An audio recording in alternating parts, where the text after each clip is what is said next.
नमस्कार स्टूडेंट्स, आज हम फिर से इसी कड़ी में आगे बढ़ते हुए BSc BEd third year maths और अग्रगत समीसर हमारी बुक चल रही है और इसका chapter number first part second का समीसर समाकलन। और पिछले वीडियो के अंदर हमने समीसर समाकलन के अंदर जो समीसर समाकलन से संबंधित थ्योरी पार्ट था उसको क्लियर किया था और आज हम इस वीडियो के अंदर समीसर समाकलन पे आधारित एग्जाम्पल नंबर फर्स्ट पे चर्चा करेंगे। और ये वीडियो साथियों, चाहे आप कॉम्पिटिटिव एग्जाम की तैयारी जैसे first grade, second grade, net, set, किसी भी प्रकार की आप तैयारी अगर करते हो तो आपके लिए ये वीडियो बेहद इम्पोर्टेंट रहने वाला है।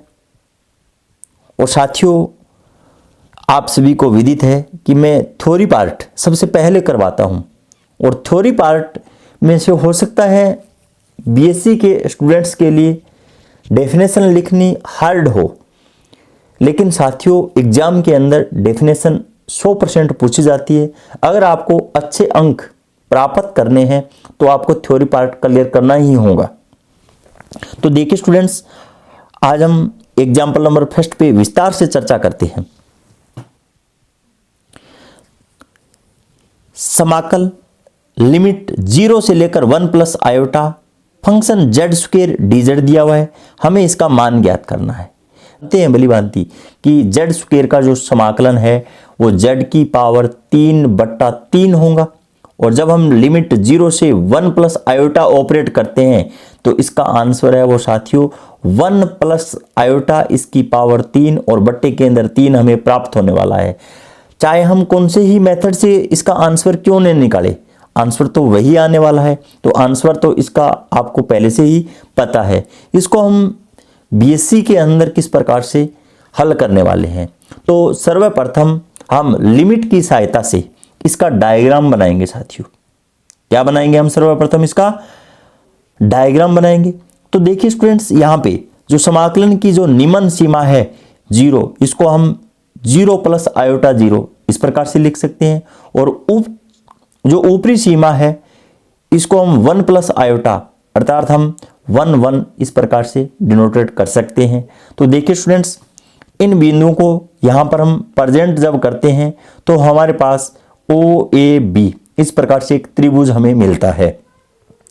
अब उसके बाद में देखिए स्टूडेंट्स, इसका हल हम किस प्रकार से करते हैं, क्योंकि फलन FZ बराबर जेड स्क्वेयर जेड के परिमित मानों के लिए विश्लेषिक फलन है और विश्लेषिक फलन पे हम पहले विस्तार से चर्चा कर चुके हैं साथियों।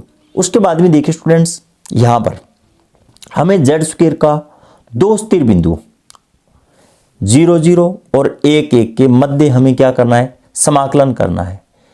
और समाकलन का जो पथ है उसी के अकॉर्डिंग हम इसका समाकलन करेंगे। इसके अंदर साथियों समीसर समाकलन से संबंधित कोई भी क्वेश्चन क्यों ना हो, लाइन के अकॉर्डिंग हम मान ज्ञात करेंगे। तो देखिए स्टूडेंट्स, इसके अंदर दो अक्ष है, एक तो वास्तविक अक्ष और एक काल्पनिक अक्ष। सर्वप्रथम जो यहाँ पे जो त्रिभुज दिखाई दे रहा है उसकी चर्चा हम वास्तविक अक्ष के अकॉर्डिंग करते हैं। O से लेकर A तक के अक्ष की हम बात करें तो देखिए स्टूडेंट्स, वास्तविक अक्ष और वास्तविक अक्ष के अंदर O बिंदु के कोऑर्डिनेट 0 0 से और A के जो कोऑर्डिनेट है वो 1 0 का भाग क्या है? सम्मिलित है। और इस रेखा पर देखिए स्टूडेंट्स, जो कॉम्प्लेक्स नंबर होता है वो z बराबर x प्लस आयोटा y होता है। और जब हम dz ज्ञात करते हैं तो x का अवकलन dx और y का अवकलन dy और इस प्रकार से इसका जो मान है वो dx प्लस आयोटा dy होता है। वास्तविक अक्ष पे y 0 होता है साथियों। क्या होता है? y 0 होता है। तो यहाँ पे हम 0 पुटअप करते हैं तो z का मान ओनली फॉर x निकल के आएगा। और हम भली भांति जानते हैं कि वास्तविक अक्ष पे x ही प्रदर्शित किया जाता है, तो यहाँ पे z बराबर x हो गया और dz का मान dx के बराबर है।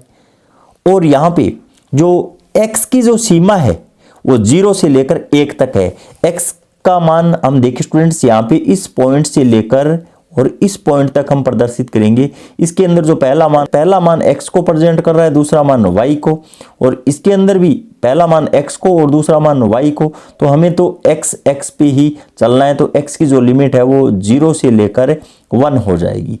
उसके बाद में देखिए स्टूडेंट्स, हम काल्पनिक x के समांतर एक रेखा का बिंदु 1 0 से 1 1 का भाग हम सम्मिलित करते हैं। यहां पर आप देख सकते हो जो काल्पनिक अक्ष है, इस जो लाइन की जो इक्वेशन है x बराबर हम 1 अगर लेते हैं तो ये एक रेखा का इक्वेशन हमें प्राप्त होता है। तो यहां पर आप देख सकते हो x बराबर 1 इस रेखा का इक्वेशन है, और यहां से dx का मान हमें 0 मिल जाता है। तो देखिए स्टूडेंट्स, हम जानते हैं z बराबर x प्लस आयोटा y होगा और dz बराबर dx प्लस आयोटा dy होता है। यहाँ पे ये सभी मान जब पुटअप में करता हूँ तो z बराबर x का मान 1 और प्लस आयोटा y एज टू एज लिख देंगे, dz बराबर 0 प्लस आयोटा dy। तो यहाँ पे जो y की लिमिट है वो आप देख सकते हो 0 से लेकर 1 तक है। तो यहाँ पे y की सीमा है वो 0 से लेकर 1 तक। अब उसके बाद में हमें जो समाकलन ज्ञात करना है वो 0 से लेकर 1 plus iota Z square dz का ज्ञात करना है। तो इसका जो लाइनों के अंदिश हमने सभी के सभी जो मान निकाले हैं वो यहाँ पे पुटअप कर देंगे। तो देखिए स्टूडेंट्स, वास्तविक x के अकॉर्डिंग हमने z का मान x के बराबर ज्ञात किया है। तो z की जगह में x रखता हूं तो यहाँ पे स्क्वायर है, तो यहाँ पे भी x का क्या हो जाएगा, स्क्वायर हो जाएगा।